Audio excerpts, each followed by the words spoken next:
Hello my dear friends, welcome to my channel or welcome back. My name is Sarita and I got an amazing package today from Kringle Candle, which is my Halloween haul for the most part, along with some other extras. They were running a $12 medium tumbler sale, and I picked up a lot of some repurchases for me and a couple that I had not purchased yet in a larger format that I wanted to go ahead and do that. I really like this format. I like the medium ones. So I did get a couple of those. The only outstanding candle that I still have left from Halloween and is still being processed is I did buy one of the Halloween candles. It got restocked. It was, you know, the black licorice pumpkin one. It got restocked and I wasn't I was on the fence about it from the beginning, but I went ahead and sprang for it in those fleeting seconds when it was still back on the website, and all I ordered was that and that was it. So that has not been processed yet, but Halloween will be coming, and when it does, I will definitely let you guys know. Otherwise, we're gonna do kind of a first impression of the ones that I received and a couple Halloween candles that I have from last year that I actually have not burned. They've been sitting, and so I can kind of talk about them in conjunction as well. I imagine this is gonna be kind of a lengthy video and maybe a little complex, so please bear with me. Generally speaking, what do I want to say? First of all, I can tell that I'm like, you can just tell sometimes the way that your taste preferences go. There are many of these candles that are very similar that I like a great deal. But they're kind of like nuanced versions of each other. And that tells me that that's like a certain scent combination that I really love. And to some extent, I do think that Kringle is maybe plowing and over plowing some ground when it goes to their Halloween candles. And I wouldn't even mind if they narrowed their Halloween offerings just a little bit. I think that would be totally fine. We would, as consumers, be a little less overwhelmed, I think, if we weren't like staring at like 28 candles with similar notes. I think maybe a honing would be fine. I'm noticing some over-reliance on honey, for instance, as a note. And then obviously the usual spices and patchouli and moss. And some of that is to be expected. It's the genre. But there are a lot of candles here that they have negligible differences. We'll just put it that way. Okay, so without further ado, let me just show you the candles that I actually have, and then we'll go into greater detail about them. Of the ones that I bought, I'm sorry, I have to adjust my thing here. Of the ones that I bought that were the Kringle ones that aren't necessarily Halloween, one of them is Cherry Tree, which I think it's being discontinued. How can it be discontinued? Oh my gosh. I love this Cherry Tree. I've reviewed it a few times. I've talked about it in conjunction with the other cherry candles. I'd like to see a couple of the other cherry candles go away, but not this one because I love it so much. The only thing that I can hope is that it's maybe going to come back with a different packaging and a different marketing strategy, because as I have said over and over again, this to me smells like honey and brandy and apricots. So rather than like a cherry tree.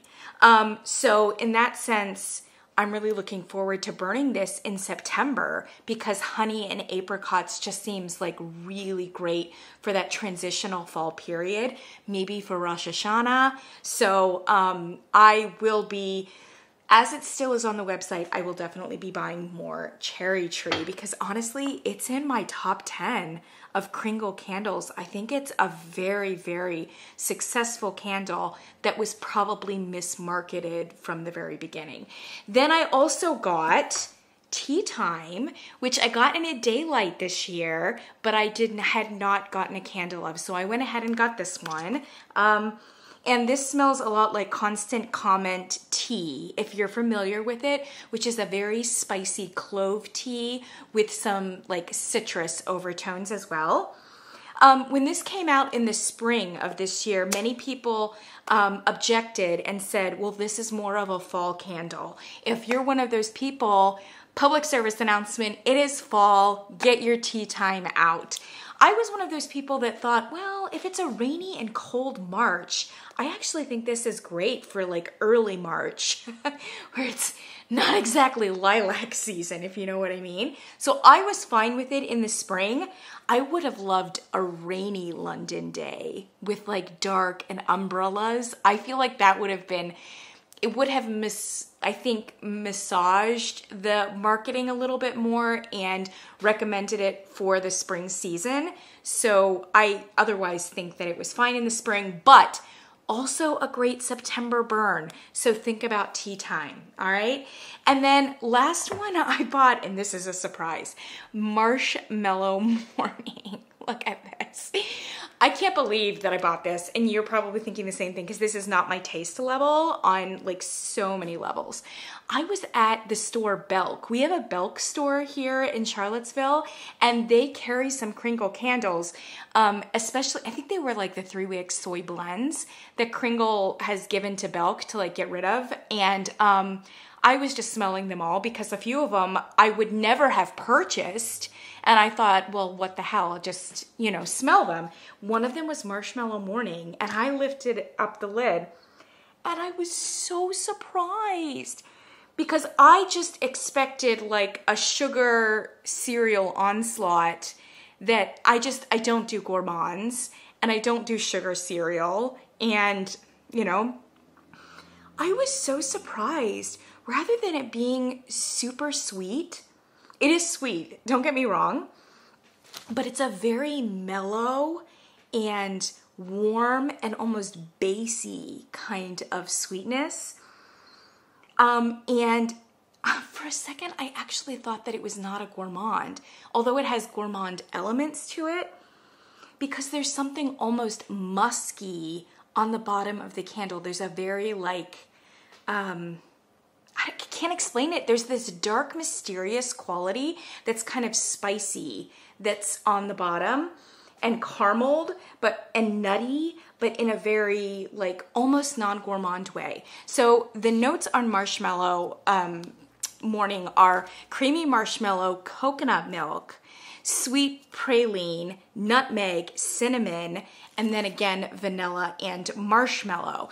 And this is definitely a very warm candle, but I think maybe psychologically, if you're thinking about the cereal and the cereal milk, you might smell that. But if you're not thinking about those things, then actually it just smells, I mean, the praline is coming forward and the nuttiness, and that could be partly from the coconut too. There's like a malted and almost a tonka bean kind of depth to this. And it's mixing with those like spices, the nutmeg and the praline spices and the cinnamon. And I don't think you would think cereal if you just smelled it and didn't know about the marketing. Even if it is a super gourmand, with the praline and the nutmeg and the cinnamon, public service announcement, this would be a great one for fall. And if you don't love the marketing or it doesn't fit your like fall decor, just slip that into a holder or turn it around. This is a fall candle. What with the praline and the deep dark marshmallow and the little bit of muskiness and those spices, I would say this is for sure, for me, more fall than it would be like for spring or something like that. So something to think about. Yeah, okay, so then I have Halloween candles. The new ones that I bought are Witches Cauldron, which is this one. And then, where is my other, oh, right here. Redrum, right here. Got that. And then I also bought 3 wicks. I bought Black Cats. I don't know if you noticed this on the website, but do you see how it's like translucent here? Like that the light is gonna come through real nice. From the website, it just looked like they were completely opaque. So I'm actually kind of glad to see that they're like translucent. And then this one also, which is Hallowed Ground. And then I have a reserve candle that didn't get a whole lot of buzz, which is Summer Wish, with this dandelion on the front of it. I don't think that the brand ambassadors got this one to review, and very few people have reviewed it, and it's partly been because there hasn't probably been a whole lot of time in which to do so, because then all the Halloween and the fall candles came out and nobody wanted to buy or burn with Summer Wish. So I've got Summer Wish too. Why don't we start with Summer Wish because it's different than the other ones? So I'm gonna tell you that I don't think I would have bought this one if I had smelled it, but I'm still like a little bit intrigued. So when I smell this, what I'm basically getting is a ton of high citrus. And it's nice, but it's like a lemon. It's a lemon, and there is something dry about that lemon. It's dry and it's powdery a little bit. And there's a real fullness to that lemon note. And then I think it kind of descends into a little bit of floral. But it's like a bright, perfumey lemon. It's a perfumey lemon. You know, like how they always have that like lemon verbena, you know, like perfume or scent or whatever. This smells to me like a really nice lemon verbena, which I sometimes don't like. I do like it. It's just that when you look at the notes, I'm not really sure why it would smell like that. So the notes are, top notes, fresh air, mint sprig, mid notes, chamomile, wild lilies, and ballerina lavender. And then the bottom notes are lemongrass, tonka bean, and summer musk. So I'm not seeing anything there that is super lemony, with the exception of the lemongrass. But lemongrass is frankly more grassy than it is lemon. And to me, this isn't coming across as lemongrass per se. I reviewed recently a root candle that was tangerine and lemongrass. And so it was a citrus, very strong citrus candle with lemongrass. And that candle is very discernibly citrus and lemongrass, no question. This one, I don't even know if I would identify it as lemongrass per se that I was smelling. It's just a very soft, powdery, perfumey, floral, lemon that is kind of cascading down in a floral way, which is like maybe no, I'm not even getting chamomile. I mean, the lilies, it's wild lilies basically. Maybe a touch of lavender, but that's kind of what I'm getting. It's like lemon, lilies, maybe a touch of lavender. It's not overly sweet. It's pretty balanced with the exception of that citrus note, which is, it's just dominated by the citrus for sure. It's kind of weird. I don't get that from the notes.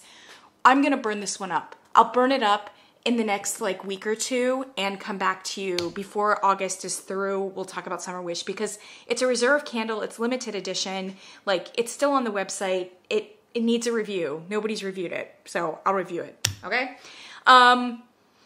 Let's move on to Halloween, shall we? Let's start out with the big one. I've never had Witches Cauldron before, so here's Witches Cauldron. Many of you are already familiar with this, so, you know. And I'm sorry, I should have identified which candles here are sold out and which ones are not sold out. Many of these are still available. I don't think Witches Cauldron is, but I could be wrong. I think it's gone.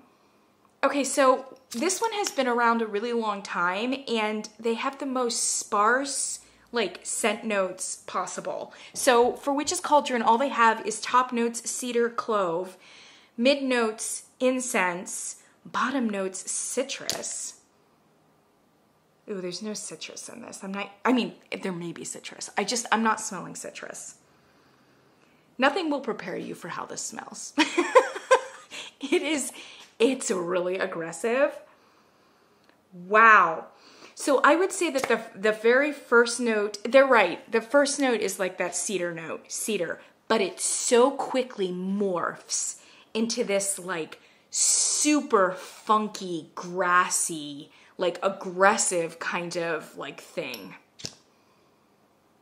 Yeah, it's super grassy, almost like fresh cut grass, but also funky herbal, like a vetiver. It's kind of like a vetiver maybe, and it's sickly sweet. Well, not sickly sweet, but sweet. Super sweet, super funky. Ooh. Man, that's weird. It's super weird. Did I put any other notes? Yeah, I just said smoke. Well, yeah, the smoke too. So it's the smoky cedar. You've got smoky cedar. That's the very first like moment. But it's just a moment. And then it's like, then there's just like a cloud of this like vetiver, like funky grassiness.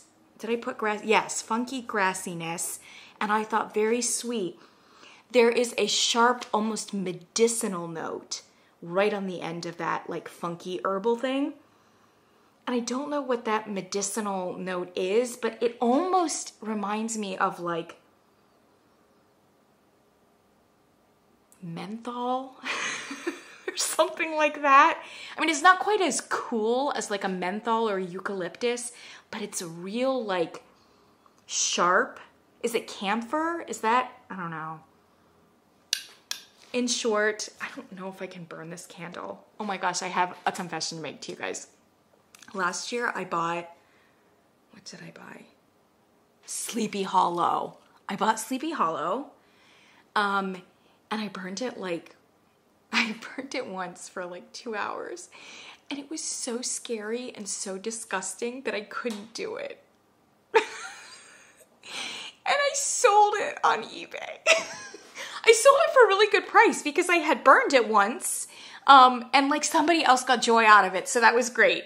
But I walked away and I was just like, maybe I'm just not a spooky girl. Like maybe I actually really am drawn to earthy, deep, masculine, spicy kind of fragrances, but there's something about Kringle's Halloween ones that just, I can't do it. And I think it may have something to do with the caramel and the honey and the sweet overtones to some of these candles that does take it to a very like gross and scary kind of level. And it's wet and it turns my stomach. It makes me kind of sick. And I don't know what it is. God bless. No shade at all, because I think there's almost something appropriate about these really spooky Halloween candles being so off-putting like that. But I do find it surprising that like I couldn't handle it, because like I said, my personal scent fragrances are like super similar to that. I mean, it's not like I spend the entire year burning like blueberry muffin. Like, you know, some sort of like vanilla candle. Like, I love this stuff. I love the herbal. I love the wood. I love Palo Santo. Like, I love those deep candles. But man, these are rough. This one's a little rough for me.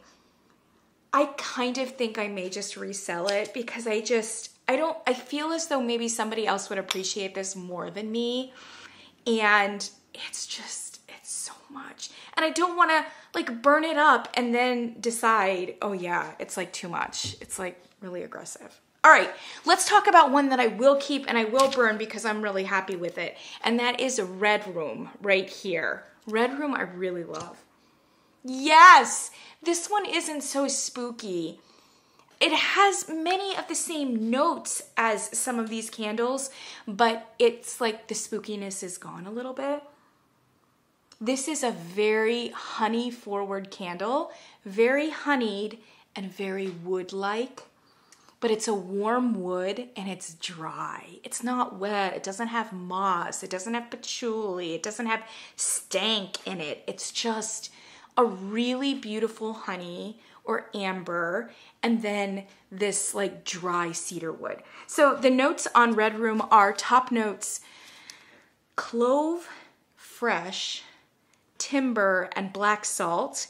And then patchouli, rose, and tobacco leaf are in the middle, and gray, amber, vanilla, musk, and oud on the bottom.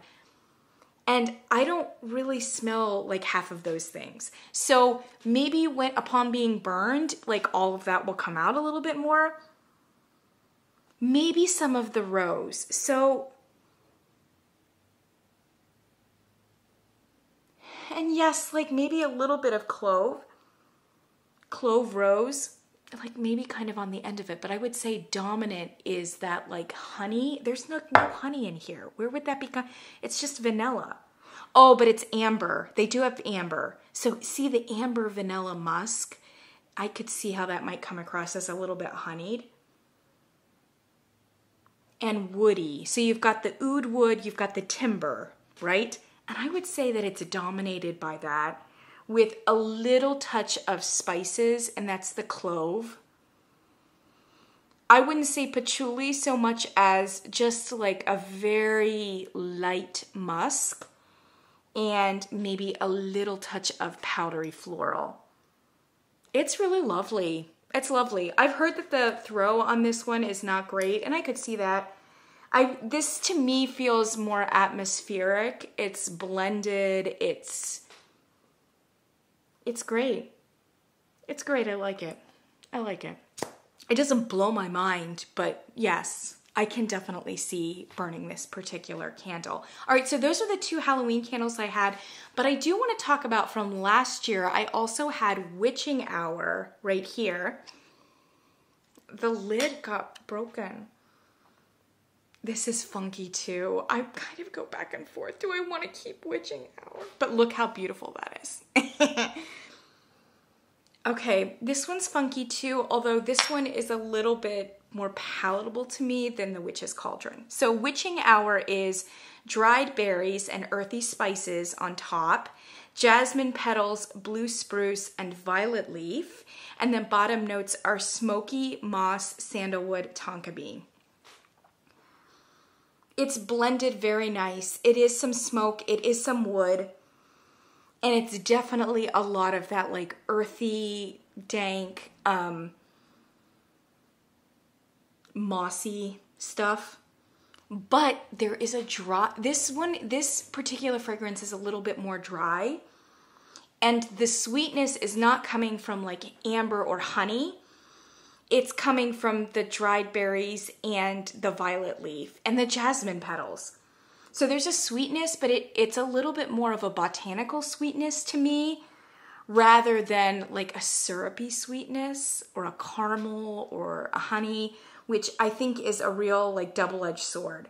There are a few of these candles that execute that honeyed note really nicely, and a lot of them that are just like, ugh, kind of gross. Like when I was talking about the Bath & Body Works candle, I think it was like Midnight Graveyard, I don't know. The really spooky, gross one from Bath & Body Works. It's the only gross one they've got.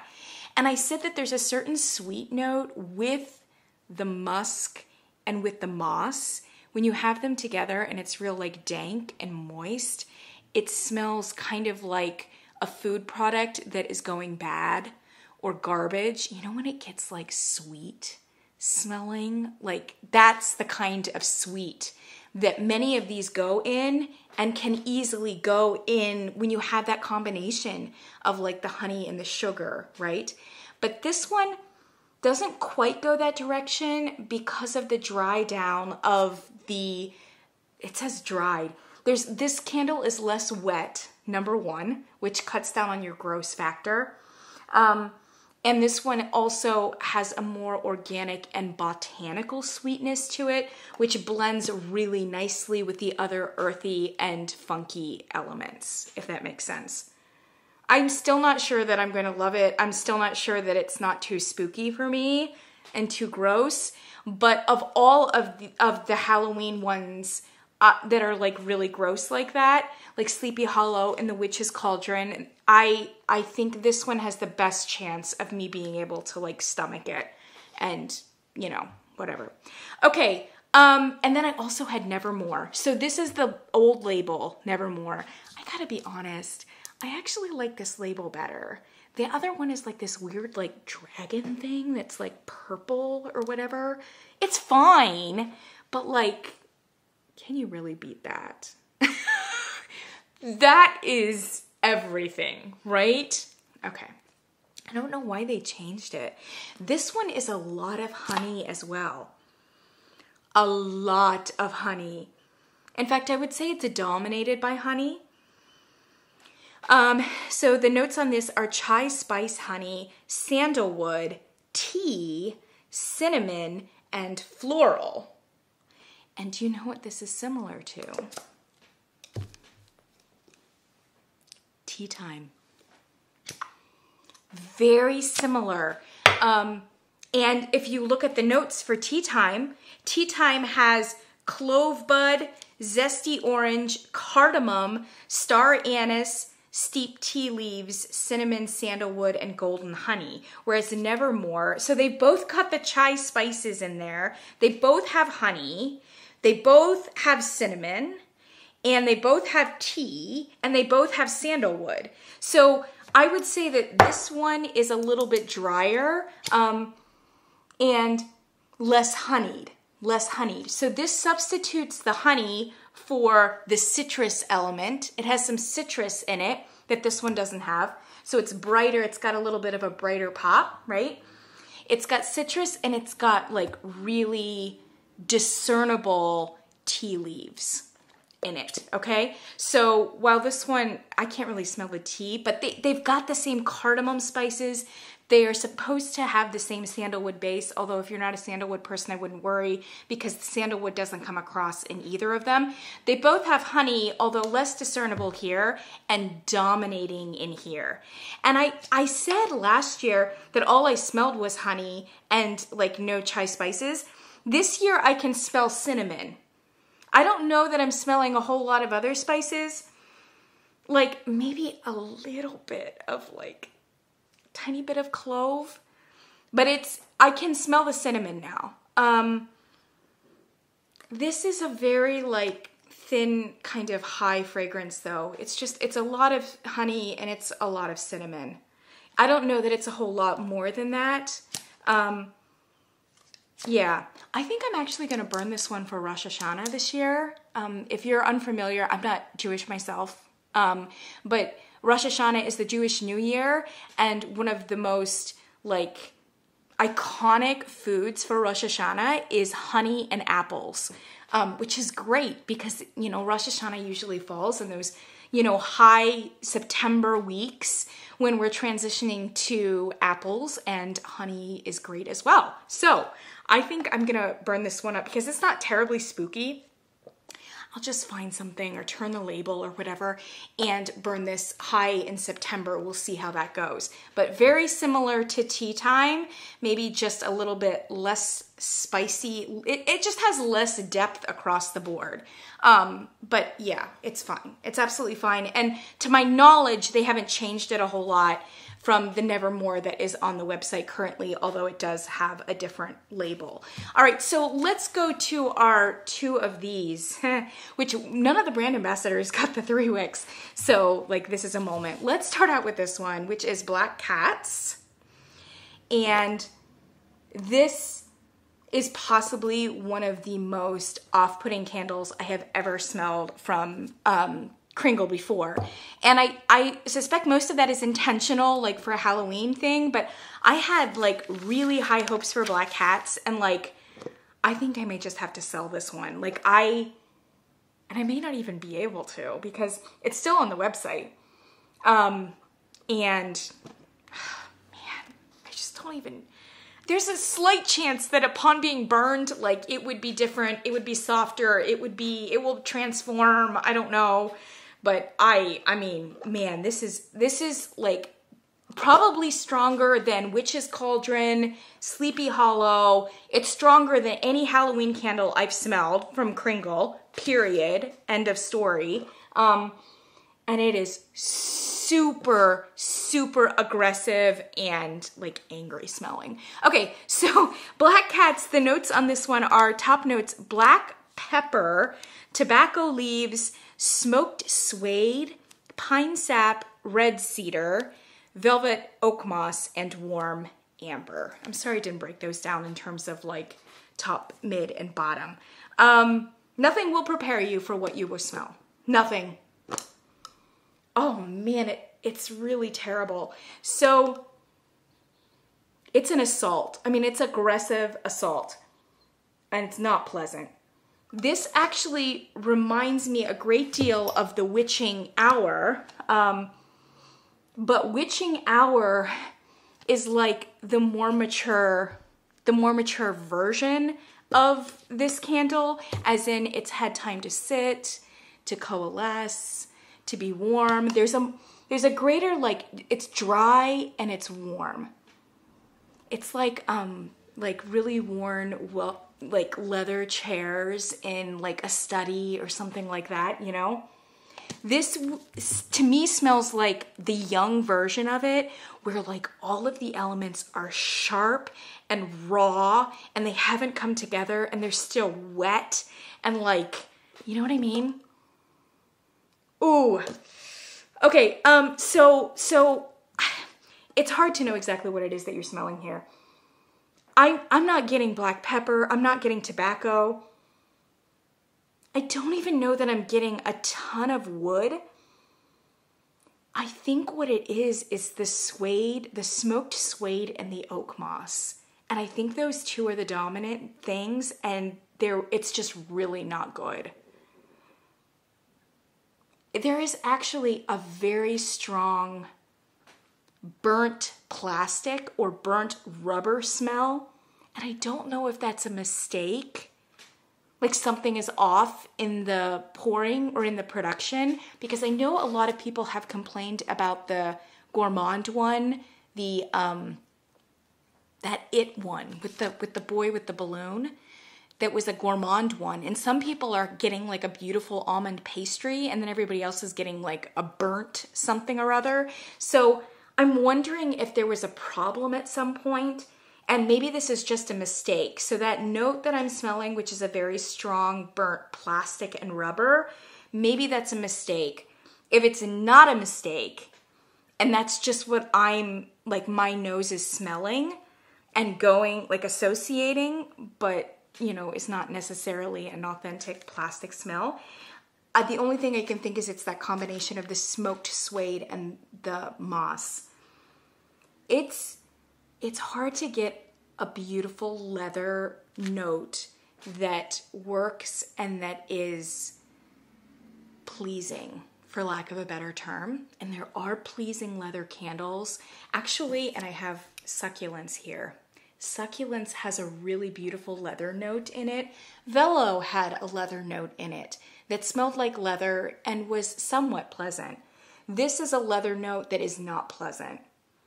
And it may be because it's smoked, but that and the moss, which is wet and dank, and like, it's just between the two of them, it produces this particular smell that is just, man. God bless to those that love this. And maybe it will be the Halloween crowd that like likes it gross and disgusting and grody, you know? Maybe that's the intention here, and maybe that's the audience that it's gonna find that is gonna really appreciate this. If it's not a mistake and it's super intentional, man, it's just a lot. It's an acquired taste. It's an acquired taste, and I suspect that if a lot of people like smell it the way that I do, it's gonna be polarizing. However, Hallowed Ground I really love. Yes. Okay, so Hallowed Ground is saffron, smoky cedarwood accord in the top notes, mid notes honey and sage, And bottom notes, sandalwood, musk, vanilla, patchouli, and tonka. And this is not spooky. It's not terrifying. It is so warm. It glows. It glows. I would say that most of this is honey and wood. And so in some ways, it's very similar to Redrum. Redrum. Yeah, but this one is a more dynamic candle than Redrum is. The honey note here is like the top notes and the mid notes and the base notes. And you just kind of like are enveloped with this amazing amber honey note. Is there amber and honey? Yeah, honey is in here, and musk and vanilla and tonka and sandalwood and cedarwood and saffron. So it starts out like just in an unproblematic like honey way, and then it like glows and expands and becomes a little bit herbal. And I think that that's like the saffron and the sage that are like going into it, right? And then it just comes down perfectly. Sage, saffron, cedarwood, you know, sandalwood. And it's like this perfect like glowing rainbow of warmth and sweetness and woodiness. I love this candle. Now that being said, I've heard that it's a little light upon being burned, and that may be the case. It's less, like this one I said was kind of atmospheric. It's a little more static, and I still like it a great deal, but it's a little bit more staid, a little bit drier, a little bit more, I don't know what. This one is wet and warm and dynamic and just alive and glowing, and very similar though with the honey and the wood. So I think it's like really, really fantastic. Yeah, was there another one that Redrum was similar to? I put Redrum on Hallowed Ground. Yeah, there was another one that kind of reminded me of, might have been Succulents. Okay, so for those of you who didn't know already, the green 3-wick, which is Forbidden Forest, that one is a repackage of Succulents, which actually would have been really helpful for us to know. Succulents is fantastic, absolutely fantastic. This has come out before, but it has all of those like trademark Kringle Halloween kind of notes. It has earth incense, cinnamon stick, blackberry, mid notes, raw honey, told you about the honey, clove leaf, smoked leather. This is the one with that beautiful leather note. Patchouli, dark woods, and vanilla bean. And actually this one and one of them, it smells very like, is it witching hour? Maybe, I can't remember. Sorry guys, there are just so many candles here and I'm not remembering. Yeah, I think it's in the same genre, a little bit of Redrum. Redrum, yeah.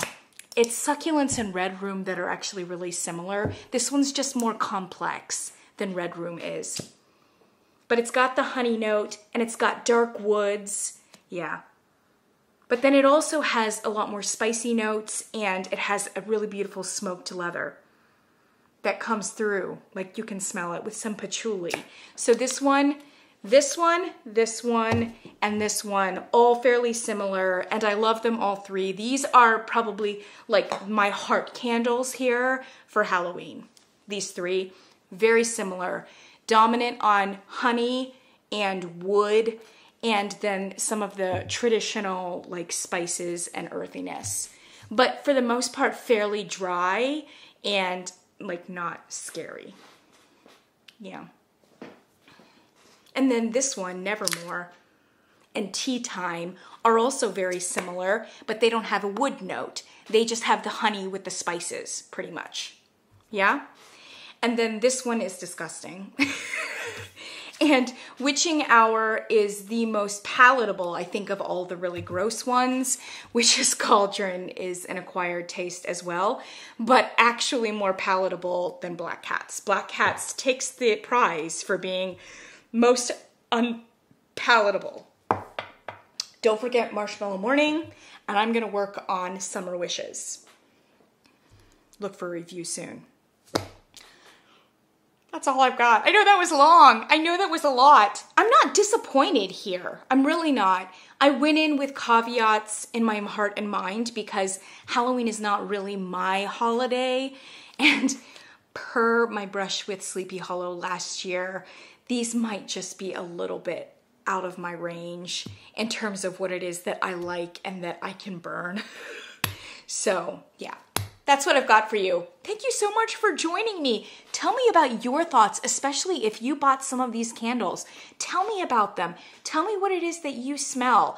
Tell me your hits. Tell me your misses. I mean, I have to give so much credit to Kringle for thinking outside the box, for really, I mean, this is a big moment for them as a company, and right now they best almost any other company in terms of really committing to this holiday and giving us such an amazing backbench of Halloween candles. So yeah, for the most part, I got to give a thumbs up to Kringle. I'll catch you guys in the next one.